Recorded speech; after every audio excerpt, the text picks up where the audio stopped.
Man, UFC main event victories don't come easy, right? So what's the feeling like for you right now?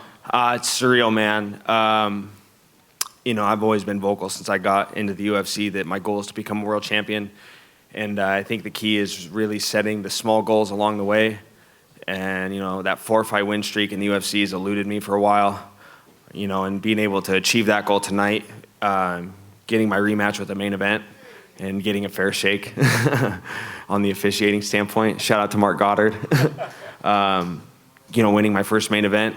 It's achieving these small goals along the way to get to the ultimate prize. And this wouldn't be possible without my teammates, without my coaches. That was a tough fight, man. Neil's as tough as they come. That guy can beat anybody on any given day against anybody in the division. So I'm very happy with how tonight went. I was going to say, you look at the win streak you have, like maybe some bigger names before, right? But Neil, as you said, as tough as they come. So personally, where does this victory rank for you?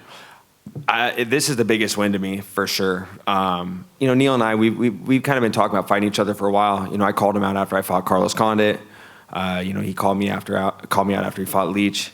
So we've been kind of eyeing each other for a while. And when I got cleared to come back, I'd been eyeing a guy in the top 5 since I beat RDA, and then I had surgery and the pandemic hits, and so I had a long layoff. And once I was cleared to go back, this was the best. This was the highest ranked, most available guy, and it was the fight that made the most sense. And and outside of that, I just knew Neil's that's a tough test for me. That's a legit welterweight. That guy was on the cusp of becoming the all-time wins leader had he beat me tonight, beating George St. Pierre.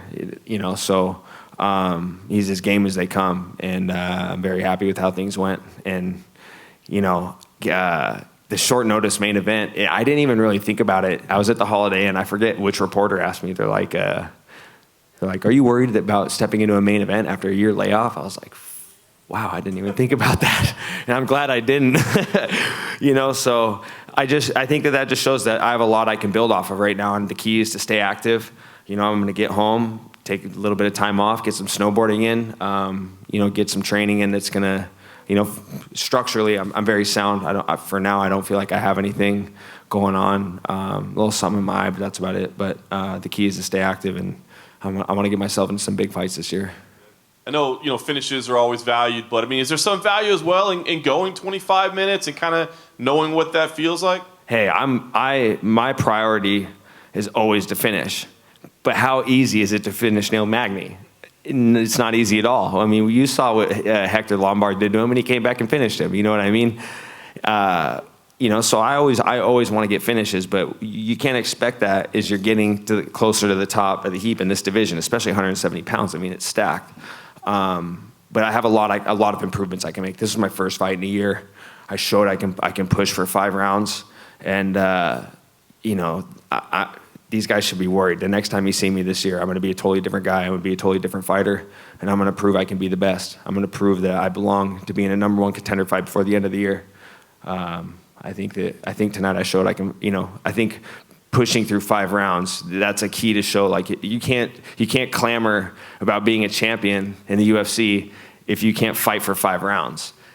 So my focus was winning, but I set the expectation for myself. Like, it's almost like Rocky 1. Like, I just want to go the distance. I just kept telling myself, like, I want to finish this guy, but if I come up short and I lose, I at least want to go the distance to know that I can go 25 minutes in a fist fight. So I'm just glad I wasn't on the losing end of that. And lastly, for me, like you said, you're going to have some big fights lined up on the horizon for sure, but you had the call out ready as well. Why is that the fight to make? Because he's the toughest matchup for me. Stylistically, that guy should beat me on any given Sunday. From a physical standpoint, from the mental warfare standpoint, there's not a lot of boxes you can check that favor me in that fight. But how can I say I want to be a champion if I don't want to fight the best guys? And sometimes the best guys are the ones that are the toughest for you stylistically. So when I look at the top 5, I think that's the hardest fight for me. So, we'll see what happens. And if I come up short, I come up short. But I want to be the best, so I got to fight the best. So that's the guy. And I think that with me saying that I want to have the year I was supposed to have last year, it seemed fitting to just call out the same guy. So we'll see how everything shakes out. But for now, man, I want to enjoy this win. I want to get back behind the desk, join the boys, call some fights, have some fun, but stay active, so we'll see what happens. Law and order, baby. Great. You mentioned you and Neil have been sizing each other up for a while now, so you've obviously been thinking about the guy for so long. So after spending 25 minutes in there with him, did anything catch you off guard that he showed up with? He's got a good flying knee. No, I kind of knew what to expect from Neil. Anything can happen in a fight. Anything. You got to expect the unexpected. But this is when I say being an analyst and being in broadcasting comes into your favor as a competitor, because I know what to expect against any guy I'm going to compete against. I have to break these guys down in a different way. You know what I mean? I spent the bulk of my career, breaking guys down from a standpoint as like me competing against them, whereas now as a broadcaster, being an analyst, I break these guys down, taking myself out of the equation. So it opens up my eyes to seeing their strengths and their weaknesses a lot more. And then when it comes down to me competing against them and I plug myself into the equation again, I think it makes it easier for me to know every single thing I can possibly expect getting into these fights. So there's nothing Neil did to surprise me, but that doesn't mean it wasn't hard to deal with. I mean, that guy pushed me to my limits tonight. That was a tough fourth round. You know what I mean? That fourth round was pretty challenging. And I think I got to go back and watch the fight, but I'm pretty sure that you can see I was getting fatigued. There's nothing that surprised me, but that doesn't mean just because I wasn't surprised that it wasn't hard to deal with.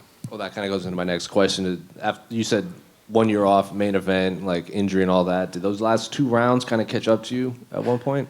I think that a little more notice. I think maybe it wouldn't have been much of an issue, but my coach said it best. That 5th round was mental. I was getting pretty toasted after that 4th round, and when I sat on the stool going into the 5th, he's like, "Hey, this is all in your head. Fight with your heart. Go out if you want to be a fucking champion." And he literally says, "If you want to be a fucking champion, you got to go win this round." And I'm like, you know what I mean? At some point. You get like it's not even the second or third wind. You just go, and you go until you die. You know what I mean? And I was ready to do that. I was ready to push through that 5th round until literally, if I just would have croaked and died in the octagon, so be it. But I wasn't about to lose to fatigue in that 5th round. So I think more of a notice, and I could have been a little more prepared for those championship rounds. But that's all the more reason to be proud of myself. A year layoff, jumping into a main event against a cardio machine. I'm happy. And finally, they also confirmed Usman Burns during the broadcast. What do you think about that fight? Love it. Everybody knows I'm a Burns fan. You know what I mean? I'm a grappler. I love jiu-jitsu. Burns is a cool guy, man. Him and I, we've always had some good interactions. And, dude, that guy's like the ultimate threat. He can knock you out. He can submit you. And, if you even go back and watch his gi jiu-jitsu matches, his style is violent. He's a very violent man. And, Usman's on the cusp of becoming, arguably the most dominant welterweight champion we've ever seen if he beats Burns. So, that's a perfect championship title fight. I'll be watching very attentively. There's some big fights coming up at welterweight. I'm going to enjoy this win. I'm going to get in the booth. I'm going to get back to being an analyst. But I'm going to stay active, man. I think 2021 is going to be my year. Boom. Mike, here to your left. To the left. Right here. Hey, Mike. What's up? You said, it was going to be tough to make it pretty against Neil. Do you think there's anything more you could have done in that sense, or do you think you kind of hit the peak on that side? I'm not disappointed I didn't get a finish, but it always feels good when you finish a guy. But like I said, man, I'm very proud of myself to go 5-minute rounds. That's a feat in itself, man. And to do it after a year layoff. And a short notice main event, the way we train at home is very smart. My head coach, Rick Little, he doesn't let me, kind of touching on that note that Max Holloway talked about when it comes to sparring and whatnot, like we don't do any unnecessary contact in our gym. So if you have a 3-round fight, you're only sparring 3 rounds. And sometimes if the intensity is getting high, you're only sparring for short rounds. We're big on preservation of the body. You know what I mean? So, on that note, I think that if I had a longer notice, we could have been more conditioned for the championship rounds. But the way we prepare, we're not going to take any unnecessary damage in the gym. I know a lot of guys are like, every day I spar, I'm going 5-minute rounds. It's like, well, if you don't have a 5-round fight, what's the point? You know what I mean? Only do when it comes to preparation, don't take any unnecessary damage in the gym. So a little longer notice for a main event. I think I could have been more conditioned for those extra rounds. But I mean, who knows? I mean, this is Neil Magny we're talking about. This is a guy that is known for his cardio, trains at elevation, and has a penchant for being able to push a pace for whether it's 3 rounds or 5 rounds. I mean, the guy's a cardio machine, so maybe it would have made a difference, maybe not. Either way, I'm just happy I won. And last thing, we know Colby Covington is trying to fight Jorge Masvidal. If this press conference comes across his desk, why should he fight you instead? Because I mean, I'm asking. I mean, not a lot of guys are asking to fight Colby Covington. I think the only guys I can think of is like me and Bilal Muhammad and Burns. You know, Burns asked to fight him. But we'll see what happens. You know what I mean? I just think I literally that was a shot from the hip. I did not usually going into a fight. I'm always kind of like thinking about who I'm going to call out next and kind of having that idea in my head. But this fight, it was a clean slate, and I don't know. It just jumped in my head. It's inauguration day. I don't know, man. Maybe I should be a pro wrestler or something. That was totally from the hip. That shot from the hip. Pow, you know. So. We'll see what happens, man. If he gets the Jorge Masvidal fight, more power to him. That's a big fight. They probably do the Ultimate Fighter or something. We'll see what happens, man. But you got to shoot your shot in this sport. I try to tell these young guys all the time, man. Like when you win a fight, that is your golden opportunity. Is that 1 minute you have after you win a fight? Capitalize on it. Shoot your shot. See what happens. Mr. Chiesa, to your right. Schmo. Hey, timeout. Schmo got his butt whomped on in Mario Kart. Just for the record, put that in the headlines. That was the confidence you needed to get the victory. We let you win. Next time, N64. But I feel like you jinxed yourself for this fight. You said that you were going to come away maybe with a black eye for those wedding photos, and I think you're going to have a black eye. I know. I did, man. I think it was like I don't know, I manifested it. But yeah, you know, get the engagement photos done on the first, and hopefully I got a couple stitches. I think I need a little stitch or two in here. I got like this funny spot in here or whatever. But yeah, I got my black eye, man. I earned it. Earned in blood. What was the turning point for you in this fight when you realized that you were going to get the victory because you were getting the best of him during those grappling exchanges? I knew, you know, the first round went good. You know, it's true. When you get in these 5-round fights, you just kind of like, you go into a different time space. Like I just kind of like, everything kind of started to blend together. But I do know that was a tough 4th round for me. You know, I was able to push a pace through the first 3. And I don't know if it was the 4th round when he kind of had my back, and I kind of had to hit some weird scrambles. And I remember getting caught in that inverted triangle, and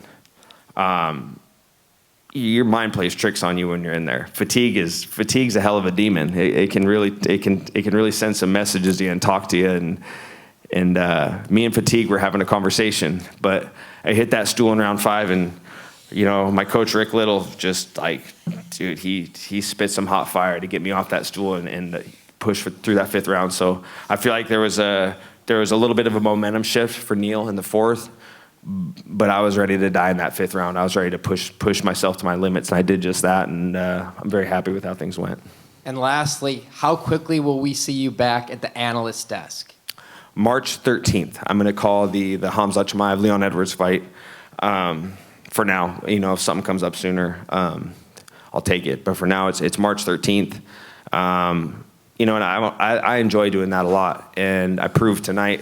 I know that there was a lot of people out there saying that, you know, I know Neil had said something. I know it's like build up for the fight, saying like, I'm going to make him question being a fighter and make him want to be just an analyst and whatever. You know what I mean? He's just, you know, that's just the build up for a fight. But I know outside of that, there's a lot of people saying that like, us guys that are, you know, competitors as well as working in broadcasting, we're you know, it's a bad mix. And it's like, I want to tell those people to screw off. You know what I mean? It's good for me. It's good for my career. It's good for me as a competitor. So I'll work the desk as many times as I can before I get booked for a fight.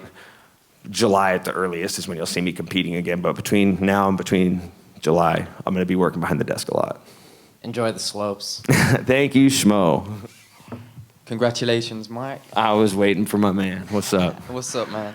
Now the fight's over, I'm curious to know how fight week was for you and if you had any challenges with the setup out here. No, I love Abu Dhabi. I literally, in 12 months, I've spent like a month and a half, almost 2 months out here. after I beat RDA, my teammate Austin Arnett, he fought on UAE Warriors out here. And that was before the pandemic, so I was out here for like a week and some change.